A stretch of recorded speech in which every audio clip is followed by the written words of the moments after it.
All right, we are live. We are live. So I am here with a wonderful guest. I'm going to read you his bio because I want to introduce you all to Tayo. I got introduced to him last summer in the middle of the pandemic, and we were both so busy that we didn't really get a chance to connect.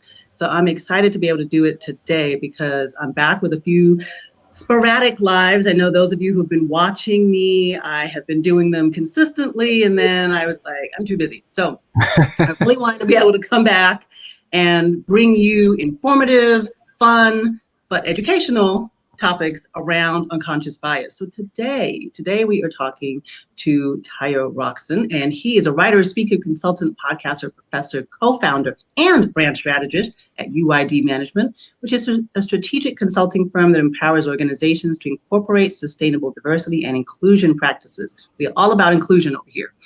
As the son of a diplomat, Tayo grew up understanding the nuances of multicultural diversity while living on 4 continents. He leveraged his experience to establish himself as an authority in communicating effectively across cultures and personal branding. He graced various stages to share his knowledge, including TEDx, the prestigious Chautauqua Institution, and the United Nations. Tayo is the host of As Told by Nomads, a podcast ranked in the top 5 tier of the top 25 business podcasts for entrepreneurs on entrepreneur.com. He's the author of Use Your Difference to Make a Difference, and in 2020, he launched a national anti-racism campaign called Let's Talk Bias. So welcome, Tayo, and let's talk bias. Today, we're going to be talking about unconscious bias. Thank you for having me, and that's a beautiful segue. Let's talk bias and let's talk bias. So thank you for having me, Stacey, and congrats, by the way, on being an author as well. I know that the process can be a bit challenging sometimes, but you did it. And here we are talking about it. Yes. Yeah. And we're both, being published by Wiley has been an interesting journey for both of us, yes. As newly published authors. And I'm excited to talk a little bit more about your book. I know my audience has heard all about my book, Unbiased in the Background. There it is. Can't miss it. Right there. We'll talk about that a little bit later. But I want to get into talking about your book because I want to know, why did you write it? Tell us the title and tell us why you wrote it. So the title is Use Your Difference to Make a Difference, which is my mission statement. And it's what UID stands for in my company, UID Management. And I wrote it because I feel like a lot of the problems we have today in our world stems from an inability to understand anything that's different from us. A lot of times throughout history, things that have been different from us have been perceived as threats, whether they're real or imagined. And when they are perceived as threat, the immediate response to that or subsequent response to that becomes, I need to snuff it out, suppress it, eliminate it, and oppress that. And throughout my experience as a Nigerian who grew up in 5 countries and 4 continents, I've been Black on 4 continents. And with each of these experiences, you start to see and understand what the quote unquote rules are for people to see you, and the rules of visibility or invisibility. And I started to understand that. And I started to write about that. I've always been a writer. I've been writing since I was in middle school, but I'm writing poetry since I was 15. And so it was just a culmination of all my thoughts and my experiences. And then the last thing is I spent the first decade of my life in and out of 3 military regimes, and 2 of them were dictatorships. So wow. I got to see a firsthand experience of what that was like, and being born into that and wanting something. It's interesting. I find that you have this background, and my background isn't quite similar, right? But it's different in that I also wasn't born in the United States, and so my the lens, I think, to which we're able to look at unconscious bias and diversity, I think, is a little different, right? Yeah. I think that there's a cross-cultural component that comes into play when we're looking at unconscious bias, and that there's a little bit of a slightly different view, right? Like when I'm talking to corporations and to clients, we're talking about the fact that we view the world through different lenses, right? So even, the fact that we're both Black, like you said, Black on 4 continents. That's right. Right? Like, hasn't changed. And it's interesting because sometimes people will struggle with that a little bit, because they might ask me, well, do you want to be called Black or African American? And I will say, well, Black. But just because I said that doesn't mean it applies to you, right? Or to another Black person. Yeah. And I think people struggle with that a little bit because it's like, but it's that understanding that we don't speak for everyone. We're not a Right? monolith, right? It's not a monolithic experience. Even within Nigeria, there are over 250 ethnic groups, and many of which, vying for ethnic domination throughout history because of colonization. And so each of these ethnic groups have different languages and dialects, and there's just a whole culture and subculture within that. So imagine thinking that every Nigerian is the same, and then every Black person is the same. You would not be able to get the full experience of who they are. So. Yeah. Right. Right. Yeah, I think that's really important for people to understand that you can't get to like people want to take shortcuts, right? That's what I realize is that a lot of the bias that comes is because obviously bias is based on a shortcut, right? I get that. But just in general, as human beings, we like to take shortcuts, right? We want to shorten people's names. We want to make things quick, easy, boil it down to a sound bite.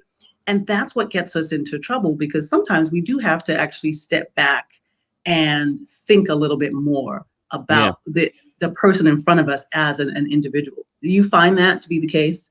Yeah. I say, I wrote in the book, a bias comes from 4 places: story, fear, avoidance, and security. So, story would be something you've been told or read or something in history or a notebook or religion or anything that you just adapted as a story that becomes what it is for you. Then fear, maybe you've had repeated bad experiences with a particular group of people and it's informed your fear. Avoidance, when you don't like to talk about things or involve yourself with things that are uncomfortable or difficult to talk about.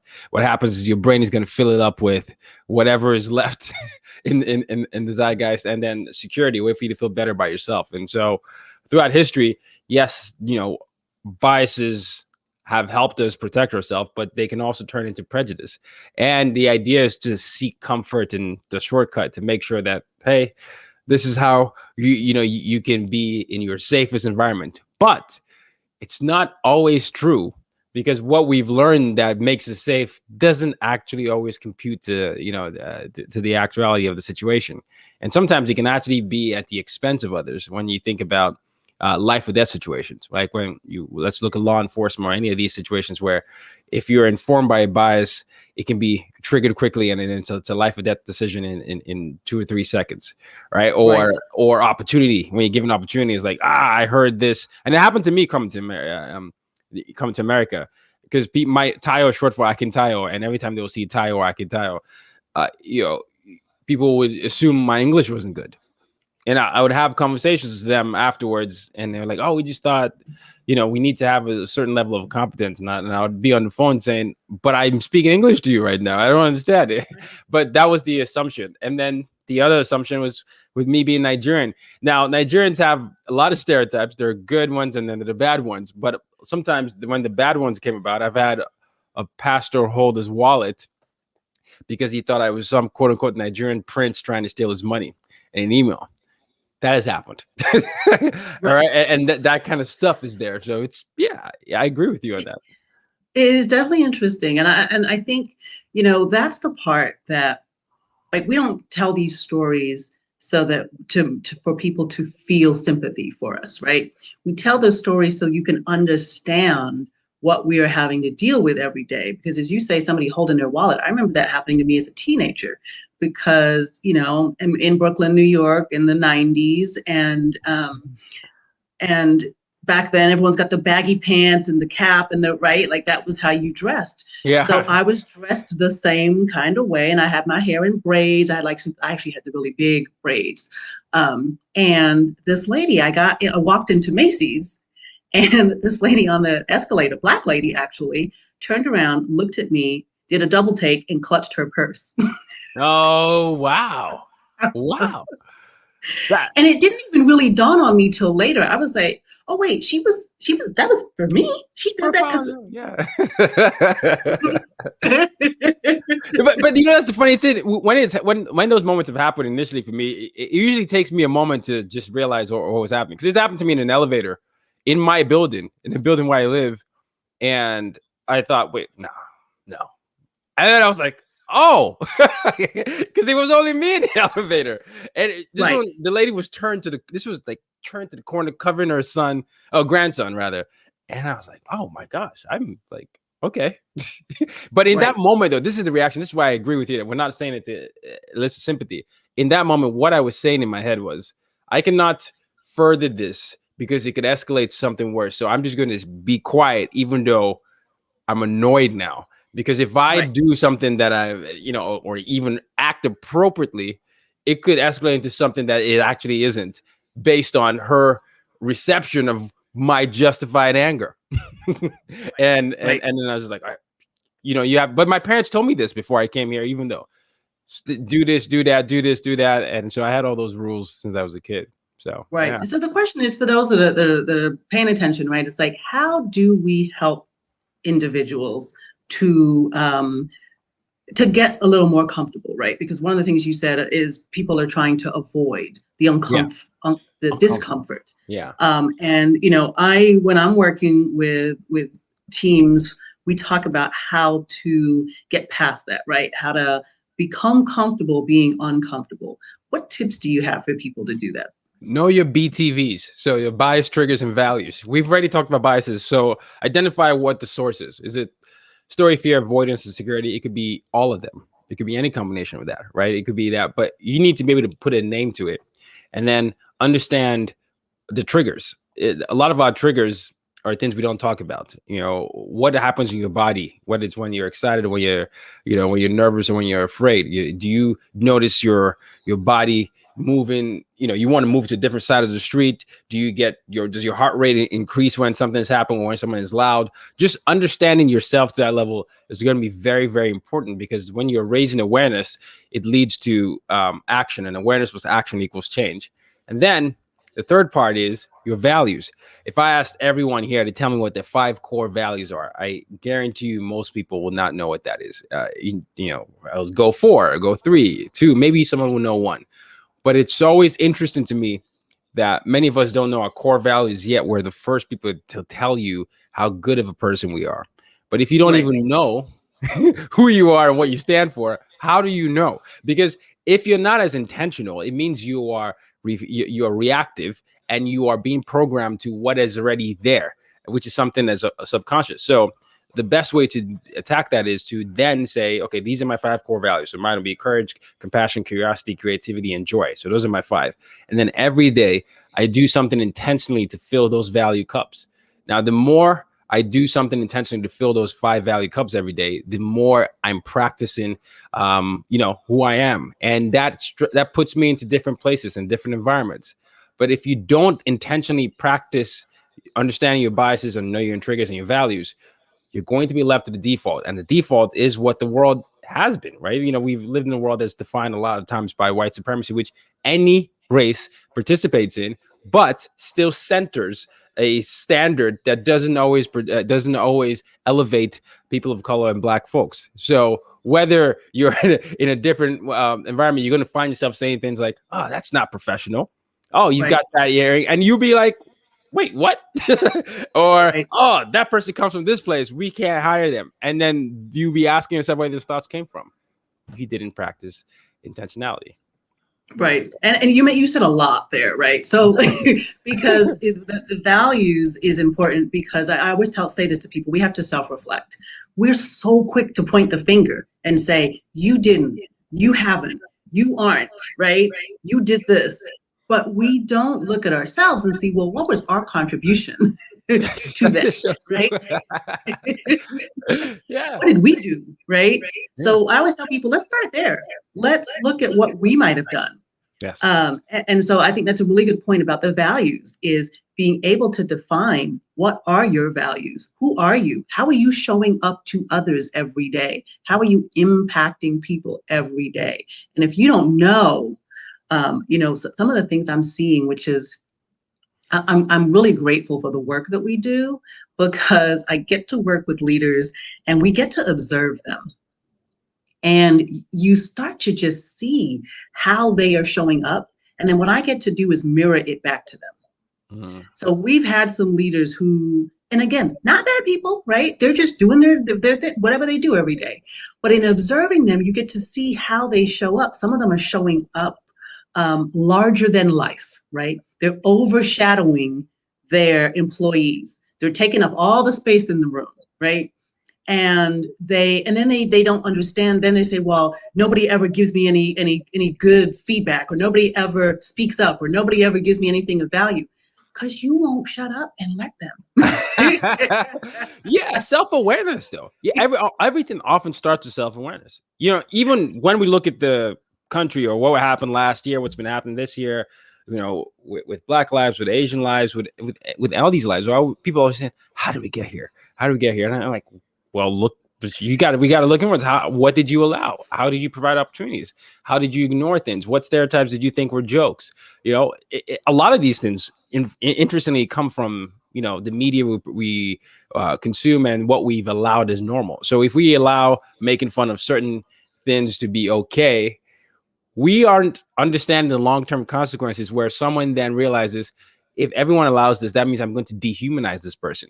And when you dehumanize someone, it becomes so easy to do some of the most heinous things as humans, because you're not Right, even humanizing them consciously. You're like, you know, right, and yeah. So that's where I always ask people, you know, you're participating in what you consume as well and what you promote, even though you think it's not a big deal, because you're othering other people and you're making it okay for whoever's watching you to do the same thing. And they might not come to it with your, you know, knowledge, or like, oh, I'm just joking. They might be like, oh, I saw daddy do it. I saw my brother do it. So I'm going to do it right. to this other person. And then it's, you know, it's a Well, and cycle. I think what you're referring to, right? I mean, there's just so much to unpack, because part of what you said previously too is that we are socialized, right? It's part of Yes. that cycle of socialization, and so we are socialized to behave a certain way, to act a certain way, to treat people a certain way, to think a certain way, to believe certain things, and we're all believing that, right? Yeah. So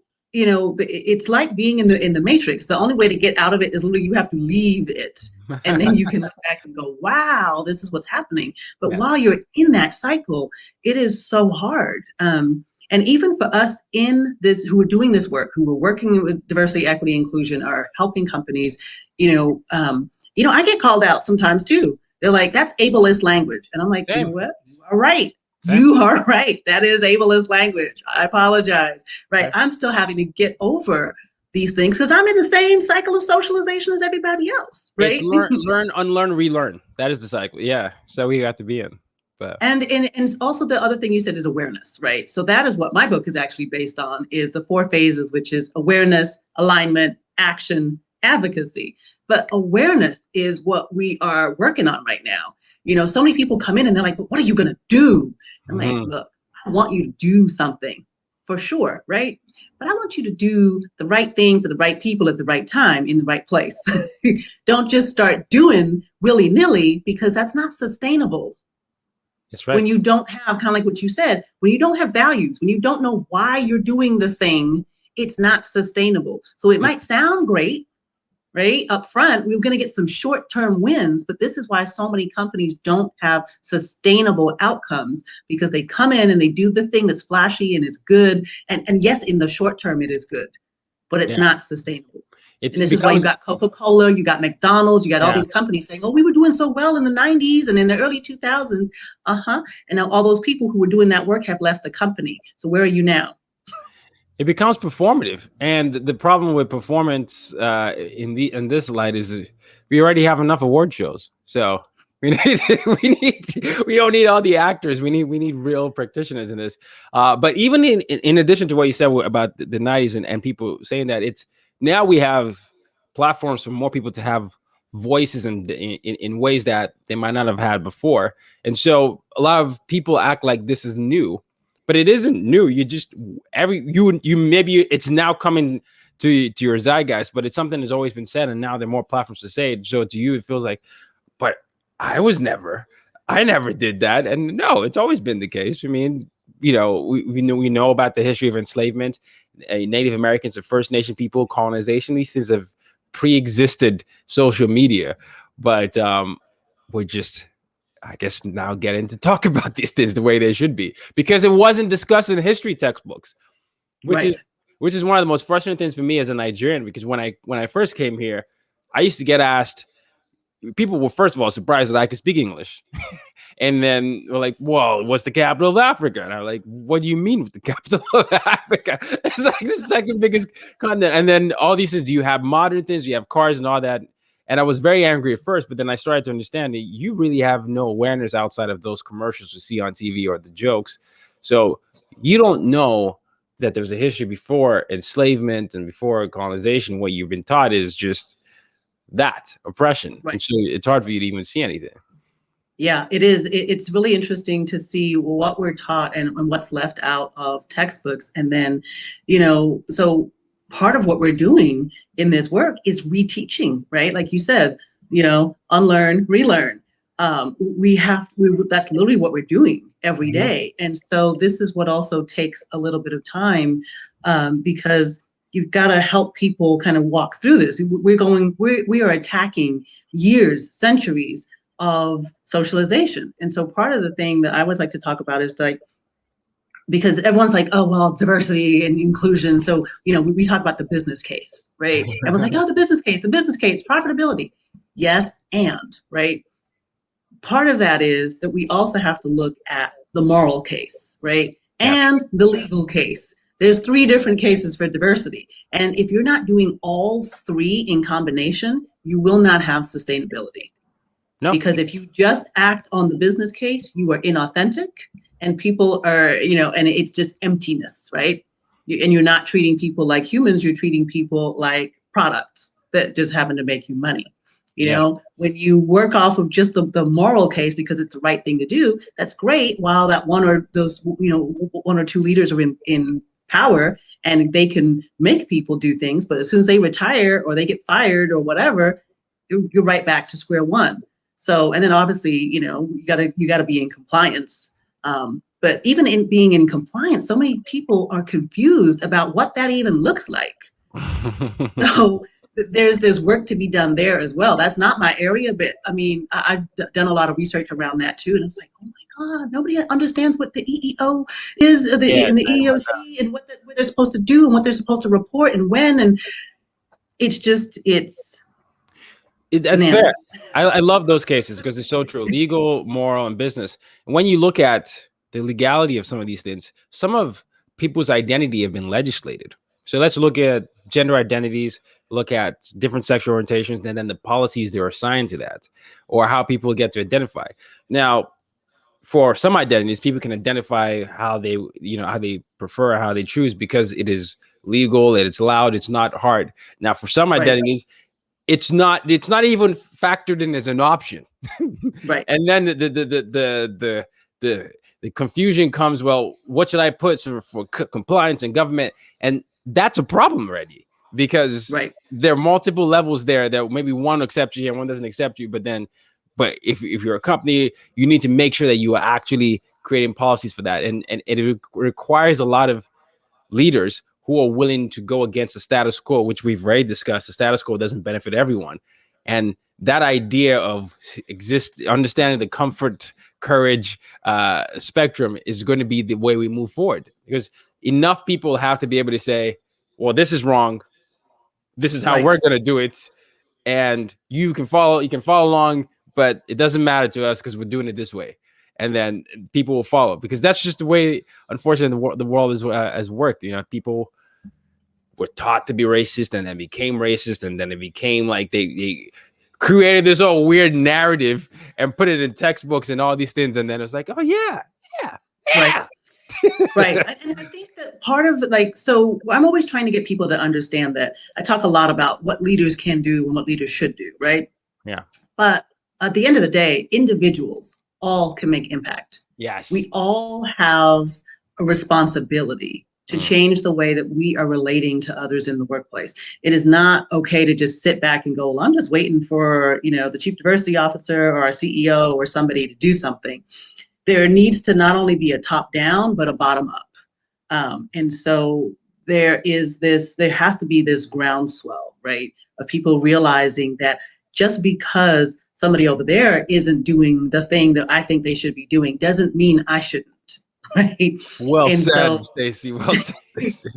It's so So I true. think that that's part of what I want to make sure people understand too is like you have impact, right? Every single day that you wake up and you walk out of your place that you dwell in, right? Your dwelling place, you are impacting other people around you. Just Yes. as simple as do you smile at somebody or do you Yeah. clutch your purse? Right? It's such a subtle action, right? It's just subtle action. And just because something doesn't have a clear right or wrong answer, or because something isn't easy to do, doesn't mean you don't get to act. Because people will say sometimes, well, what am I supposed to do? I mean, well, what is the answer? What is that? Sometimes you might not know the answer, but you do know that what's happening is wrong, which means that anything other than what's happening can be, worked on. And you might fail in trying to get a response, but it doesn't mean that you get to do nothing.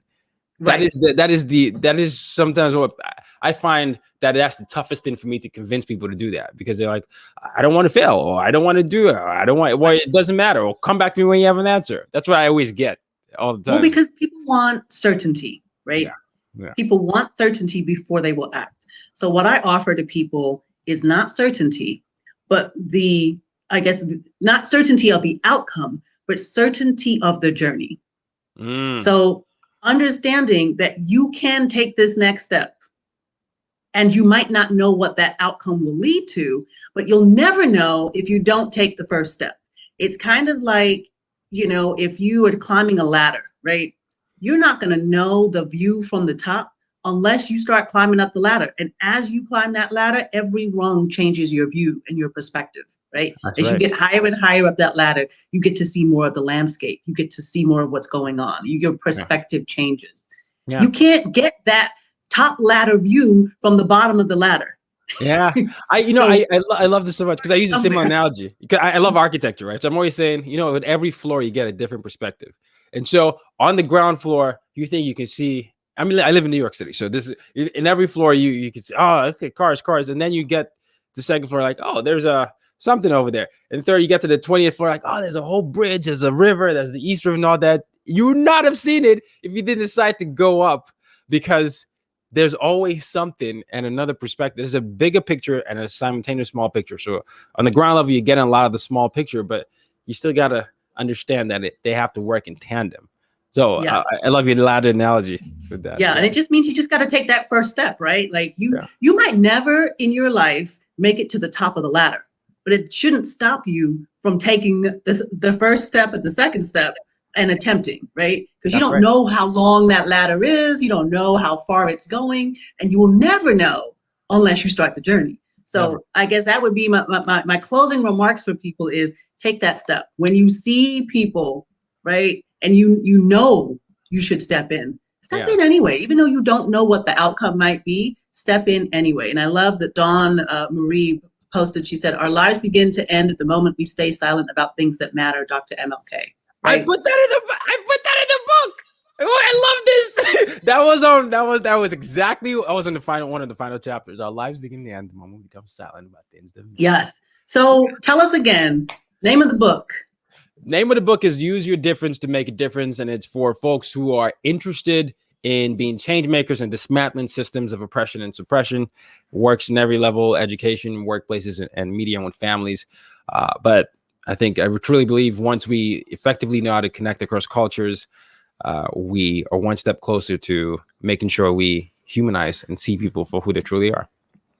Wonderful. And I will can't leave, of course, without also putting up the link for my book, unbiasedbook.com. Get So it? please check us out. You'll probably see Tayo and I again doing some things since we are both published by the same publishing house and very similar conversations and work. And so we are excited to have made this connection, and we will continue along these lines. So thank you everyone that showed up today and had Thank something you. to say. We appreciate you all, and we'll catch you on the flip side.